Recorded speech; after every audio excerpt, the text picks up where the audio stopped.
Hey everybody, and welcome back for the second part of my journey to Rainbow Beach.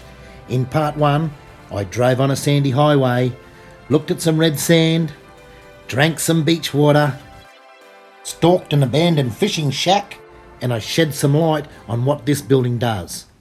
So now I will jump back in Gertie and continue on to Rainbow Beach.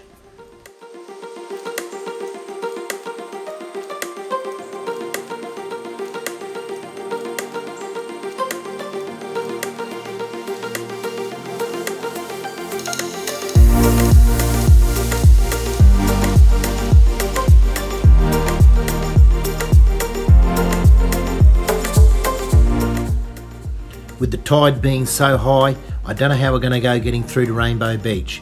There's sticks and rocks and whatnot. You need a pretty low tide to get through. We'll see how we go.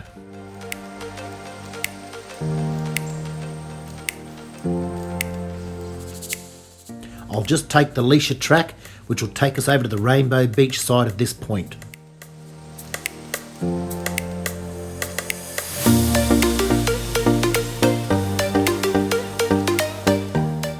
The Leisha track was named after one of the various shipwrecks in the area.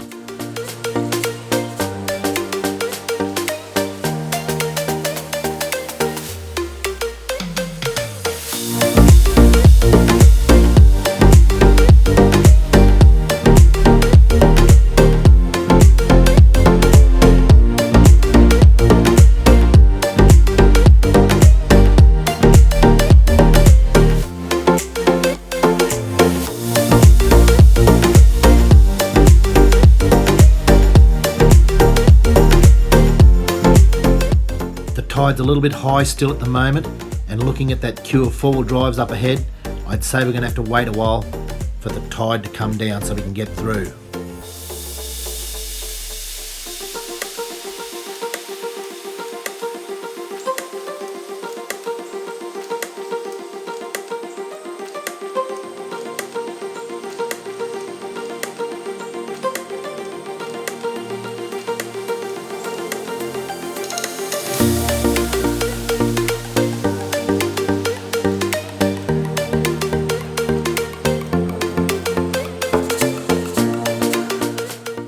The trick here is, once you commit to going, you just got to keep going, even if it's at a steady pace. And even if the water comes up and swamps your 4-wheel drive, just keep moving. That's the only way you'll get through. Otherwise, you'll end up in the Rainbow Beach Wall of Shame.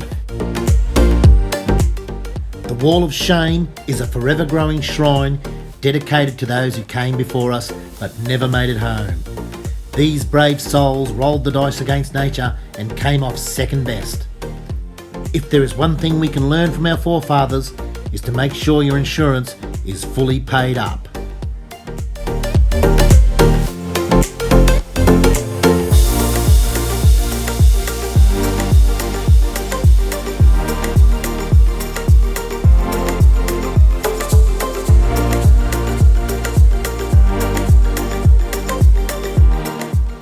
I nearly jumped the queue here because I thought these guys were waiting for the tide to drop, but they were just waiting for the perfect moment to go.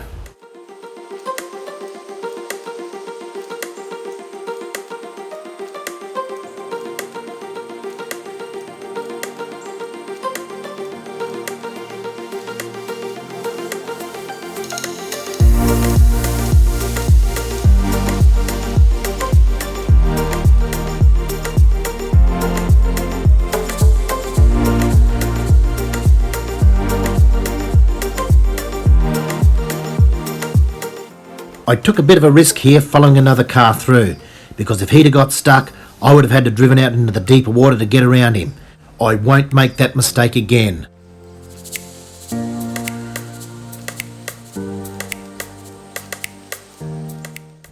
The coloured sands are spectacular along this section of Rainbow Beach.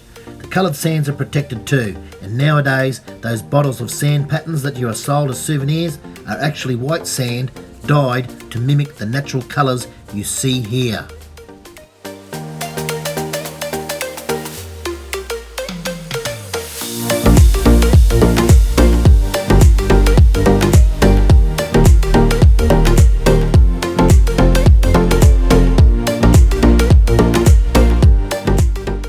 Rainbow Beach at last. Rainbow Beach was built in 1969 specifically for sand mining the area. The mining company built the town and the bitumen road into Rainbow Beach. These street signs give an insight of the valuable minerals they were chasing. Mining has long gone and tourism is the main industry now.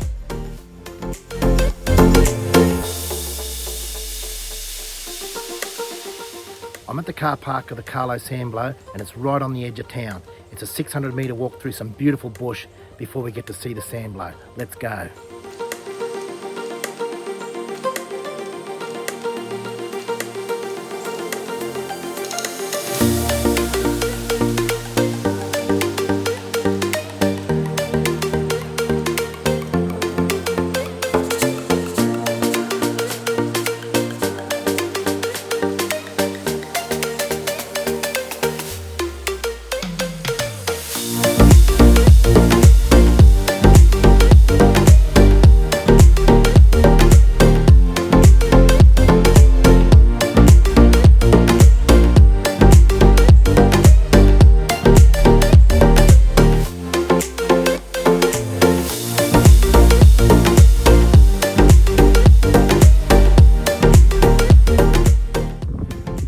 A sandblow is a moving mass of sand erosion. It starts out life where there is a weak point in the vegetation here on the dune.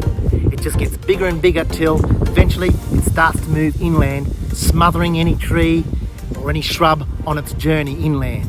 They move at about 2 to 3 metres a year. Now this one's about 30 to 40 acres in size, and that'd be a pretty good guess because I'm an ex-farmer and I pretty much know my acreage. Anyway, this one hasn't left the coastline yet and it's been here for quite a while. After all, Captain Cook named this one, Carlo Sandblow, after one of his crew members, Sandblow. I mean Carlo.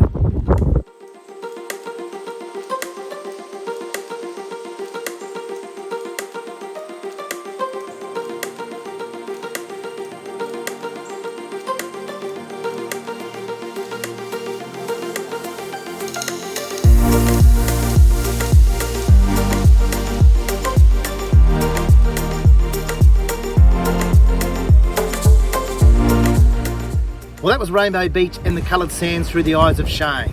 I hope you enjoyed it. There's plenty more to come, so hit subscribe and I'll see you next time.